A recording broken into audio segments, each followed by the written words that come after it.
تخيلوا انه هالصحن الطيب فيه 600 كالوري و40 جرام بروتين، هيك قال تشات جي بي تي. تعالوا نحضر تشاينيز على طريقتي. اول شي بدي اقطع الخضره. رح نعوز مشروم وجزر وفليفله ملونه وبصلتين رح اقطعهم هيك جوانح، ملعقتين زيت فيهم دجاج مقطع هيك. بس الدجاج يصير ابيض بنشيله على جنب.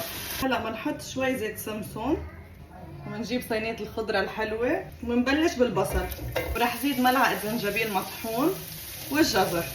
بس يدبلوا حزيد فليفله ملونه، ذره، بروكلي والمشروم. يعني بس شكلها هيك صار بشهي. هلا الخضره دبلت، ما بدنا اياها تستوي، اطيب اذا كان فيها قرشه. رح رد الدجاج وحركهم مع بعض. ايه عم نعمل ماما. رح احط بابريكا، رشه قرفه وخردل ليعطي حموضه، صويا صوص. نحرك كل شي مع بعض وخردل خردل كاتشب.